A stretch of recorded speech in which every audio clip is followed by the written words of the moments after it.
Abolisi untuk Tom Lembong dan amnesti untuk Hasto Kristianto, apakah benar ada isu politik transaksional di balik pengampunan Hasto dan Tom Lembong? Jika benar ada, siapa yang punya kuasa besar itu?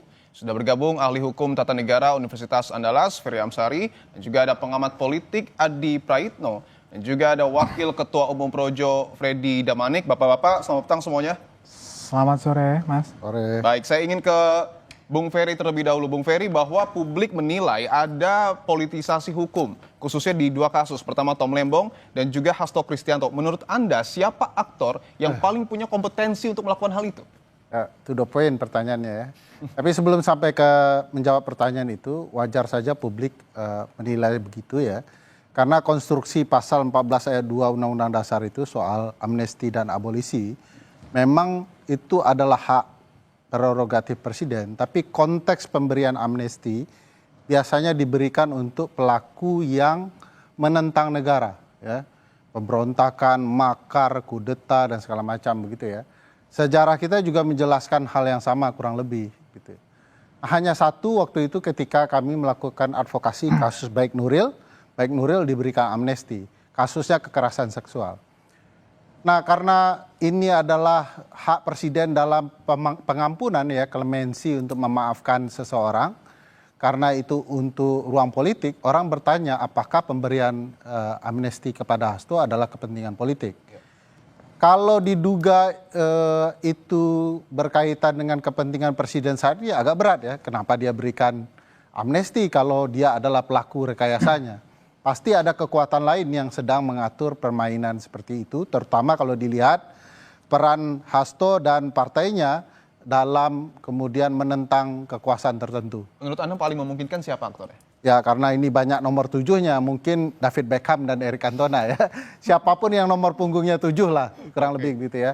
Nah, kalau abolisi kan biasanya berkaitan, sejarahnya adalah hak khusus untuk pengampunan lawan politik, terutama dalam konteks perbudakan ya, dihentikan perkaranya. Padahal Tom Lembong sedang berupaya banding, memperjuangkan haknya dalam permainan hukum ini. Kebetulan publik melihatnya kacau betul ya, konstruksi dalam kasus di PN di tingkat pertama. Nah, dugaan memang aktor yang sama sedang bergerak karena kebetulan dua orang ini berbeda pandangan, terutama dengan Pak Presiden Jokowi ya ketika itu. Artinya nomor 7 itu Pak Jokowi? Ya, nomor 7. Oke, saya ingin langsung ke Bung Freddy. Nama Pak Jokowi disebut atau diduga sebagai aktor politik di balik politisasi hukum Tom Lembong dan Hasto Kristianto. Tanggapan Anda? Ya, apapun masalahnya, semua salah Jokowi. Kan begitu, ini narasi. Ada juga salah Pak Prabowo. Nah, tadi nggak disebut. Tapi dalam konteks kasus ini ya Pak Jokowi lah ya. Tadi nggak disebutkan. Jadi apapun masalahnya, semua salah Jokowi. Isunya apa, semua Jokowi. Kalau nggak akan menarik mungkin diskusi-diskusi di publik ini. Ya, jadi memang ya pada saat itu kan Pak Jokowi ya dia yang berkuasa pemerintahan pada saat itu. Jadi sangat wajar kalau penguasa dituduhkan ya diduga-duga, dikatakan melakukan kriminalisasi, politisasi terhadap katakanlah proses hukum. Itu biasa pada periode pemerintahan dimanapun, kapanpun, Pak SBY, Pak Jokowi, Ibu Mega, kalau ada proses persidangan, proses peradilan yang berbau politik, ya pasti pemerintah yang berkuasa pasti disalahkan ya. Pak Jokowi kan sangat demokrasi sekali ya, kritik-kritik biasa kepada Pak Jokowi, tapi tidak pernah kita lihat Pak Jokowi membungkam ya, tidak pernah memakai kekuasaan untuk menghambat kritik-kritik tersebut. Sampai saat ini Pak Jokowi ya, bahkan setelah dia pensiun baru ya ijazah itu yang dilaporkan. Selama Pak Jokowi memimpin tidak pernah dia melakukan baik langsung maupun melalui cara-cara kekuasaan. Oke, artinya Anda membantah tudingan ini? Iya, sangat tidak berdasar, tidak tidak ada buktinya ya. Tapi itu wajar lah. Ya kritik ya, menuduh penguasa itu tuh sangat wajar. Itu omongan yang sangat biasa di dalam era demokrasi ini. Biasa saja. Saya ingin minta tanggapan dan juga bahasan kacamata politik dari Mas Adi Praitno. Mas Adi, tadi kan sudah diberi simbol oleh Mas Ferry ini nomor 7, bahkan tidak tanggung-tanggung bilang Pak Jokowi. Anda penilaiannya seperti apa? Soal politisasi kasus. Betul. Ya kan sebenarnya sejak terjadi kasus hukum yang terjadi pada Pak Hasto, termasuk juga dengan Pak Tom Lembong, ini kan tidak murni perdebatannya soal persoalan hukum. Narasi-narasi yang muncul itu juga kuat adalah narasi politik. Misalnya kubu Hasto itu mengatakan karena Hasto itu cukup frontal, cukup kritis terhadap pemerintah saat itu, bukan pemerintah saat ini, sehingga kasus-kasus hukumnya itu dicarikan celah-celah politiknya. Begitupun apa yang terjadi dengan Pak Tom Lembong karena dinilai salah pilih kawan, salah dukungan Pilpres di 2024, sehingga kemudian berujung dengan persoalan hukum. Karena kalau bicara tentang soal impor gula, tentu bukan hanya Pak Tom yang saat itu menjadi Menteri Perdagangan, tapi menteri-menteri yang lain. Itulah yang kemudian membuat begitu banyak pihak sebenarnya siapa yang mampu mengorkestrasi, yang mampu menggerakkan kekuatan-kekuatan dan instrumen hukum untuk melakukan target-target hukum kepada kelompok-kelompok tertentu. Ya pasti yang dituju adalah penguasa. Yang dituduh itu adalah kekuasaan. Kan itu yang terjadi sebenarnya, Mas. Nah cuman problemnya adalah ketika muncul amnesti dan abolisi yang diberikan oleh pemerintah saat ini kan menegaskan bahwa ada kekuatan-kekuatan lain yang sebenarnya saat ini yang secara definitif mampu mengubah keadaan sebelumnya. Artinya apa? Amnesti ataupun abolisi ketika muncul disampaikan oleh pemerintah, ini kan menjadi penegas sekalipun koreksi bahwa proses-proses peradilan sebelumnya yang terjadi pada Pak Hasto ataupun kepada Pak Tom Lembong itu dianggap tidak memenuhi unsur-unsur keadilan. Kan itu yang kemudian belakangan itu muncul kepada publik. Oleh karena itu, ya memang siapapun yang berkuasa, kalau ada isu-isu hukum pasti dikait-kaitkan dengan siapa yang sedang berkuasa. Nah, setahu saya kasus Pak Hasto ataupun Pak Tom Lembong ini kan dikaitkan dengan pemerintahan sebelumnya. Cuman kan problemnya secara faktual hal-hal yang semacam ini sulit untuk bisa dibuktikan. Sulit untuk bisa dibuktikan dan apakah bisa diusut sampai tuntas aktor politik diduga di balik politisasi hukum ini. Kita akan bahas bersama dengan bapak-bapak di sini, tetapi usai jeda tetaplah di Kompas Petang.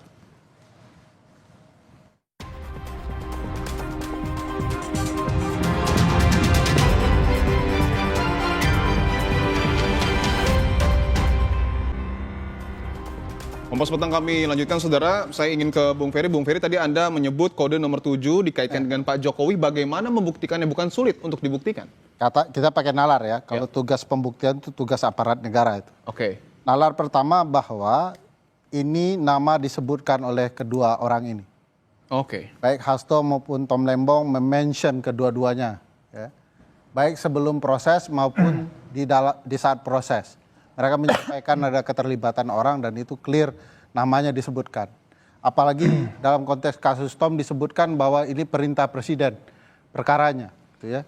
Lalu kemudian perlu diingat, ini paling penting nih, aparat yang menggunakan kekuasaan negara untuk menjerat Hasto dan Tom Lembong adalah orang-orang Presiden Joko Widodo.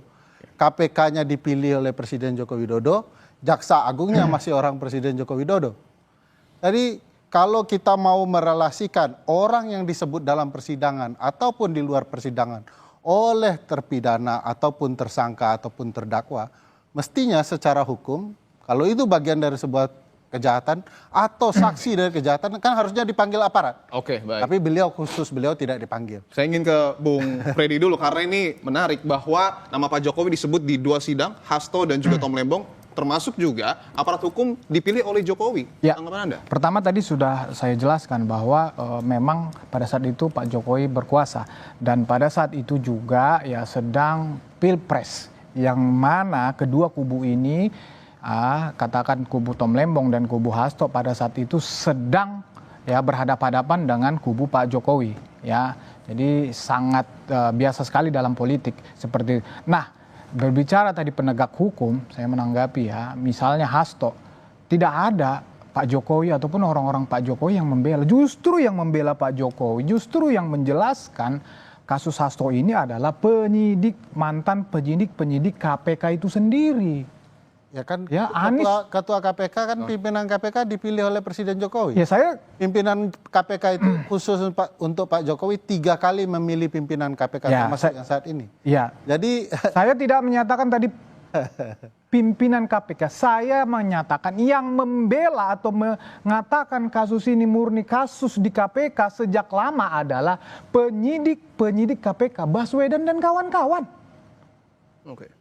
Bukan ada Pak Jokowi yang membela, mereka sendiri yang membela. Masalah pimpinan KPK, mereka juga justru menyalahkan Firly. Justru Firly yang bermain di sini. Jadi clear. saya bisa interupsi di bagian itu ya. Hasto, Bahwa kasus ini pernah diselidiki oleh Novel CS benar. Dan potensi bahwa ada permasalahan hukumnya juga sangat kuat. Ya. Tetapi kasus ini mendam lama. Ya. Sehingga itu disebut transaksi. Tumbuh berkembang sesuai keinginan dari kekuasaan. Kalau di masa Novel Baswedan masih di KPK diselidik, mungkin ini cukup fair enough ya. Tapi kalau mendam lalu terjadi pertentangan perbedaan cara pandang politik, baru Ya, muncul lagi. saya Di tanggapi. sana transaksi politik saya tanggapi. untuk merusak Ya. dan menjadikan ini sebagai Ya, political saya trial. tanggapi, Silakan, Bung Freddy. saya tanggapi. Itu kan analisa Bung Ferry. Ini yang mengatakan Novel Baswedan dan kawan-kawan, bukan analisa.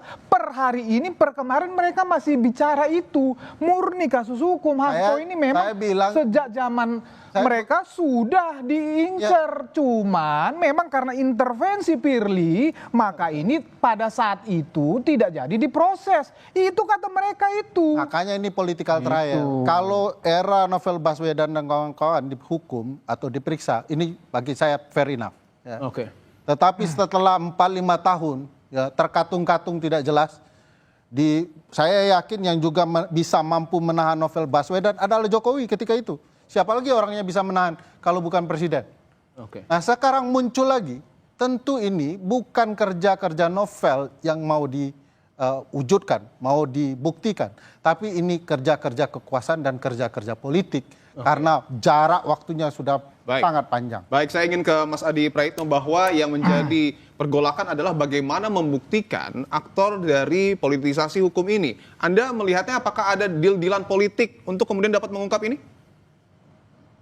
Ya, saya kira memang setiap kekuasaan dan siapapun yang berkuasa ketika ada persoalan-persoalan hukum pasti akan selalu menjadi tertuduh dan bahkan objek ya yang dinilai bertanggung jawab terkait dengan proses-proses hukum yang dinilai telah terjadi indikasi kriminalisasi karena sang penguasa itulah yang mampu mengorkestrasi segala-galanya.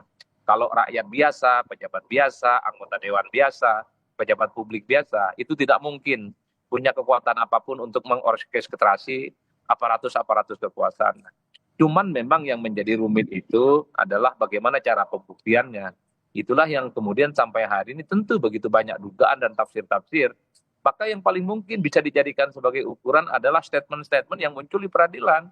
Jadi pihak-pihak yang kemudian bermasalah secara hukum seperti Pak Hasto ataupun Tom Lembong ketika menyebut sejumlah nama yang dinilai menjadi aktor terkait dengan kasus mereka, ya itulah yang kemudian dijadikan sebagai sebuah keyakinan, sebagai aktor yang kemudian diyakini oleh publik memiliki kekuatan luar biasa untuk mengorkestrasi segala kepentingan-kepentingan politik.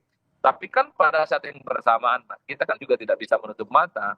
Orang seperti Bung Freddy ini pasti membantah, nggak ada buktinya. Bahkan akan selalu mengatakan bahwa penegak hukum itu adalah independen dan di atas segala-galanya, dan bahkan tidak bisa diintervensi oleh siapapun. Tapi kan publik secara kepensen cukup paham betul pasti ada orang yang disebut dengan orang yang cukup powerful dan dia mampu mengendalikan segala-galanya. Itulah penguasa dan kekuasaan. Biasanya di situ. Bahwa ada 2 orang, Bung Freddy, yang sudah menyebutkan Pak Jokowi ini disebut di 2 sidang. Kemudian juga kasusnya ini tertimbun lama. Tanggapan Anda seperti apa? Iya, tadi sudah saya jelaskan. Ya, itu kenapa tertimbun lama? Karena justru di hold, khusus kasus Hasto. Ya, di hold oleh Firly. Itu yang ngomong ya Baswedan dan kawan-kawan. Ya, yang diomong oleh Novel Baswedan itu tidak hanya Firly, tapi juga Jokowi. Bukan saya yang ngomong, saya yang ngomong. Jangan tidak disebut semua, Firly dan Jokowi itu ya. Oke, betul demikian. Nggak pernah. Saya jamin Novel dan kawan-kawan menyebut Firly. Nah itu kan peran analisa Jokowi. lagi, itu kan analisa Bung Ferly. Dari awal Novel kasus itu ini tidak tertahan. pernah, Novel tidak pernah menyebut kalau Jokowi intervensi terhadap KPK untuk kasus ini. Yang Firly dia sebut justru mengamankan Hasto, jadi jelas dan itu sudah dibuktikan di dalam proses persidangan. Jadi itu murni proses hukum. Demikian juga kasus Tom Lembong juga sudah dibuktikan di dalam proses persidangan. Pak Jokowi sudah menanggapi ya kebijakan negara, kebijakan presiden. Tetapi secara teknis ya mana ada presiden nyuruh kau korupsi ya, kau untung rugikan negara ya.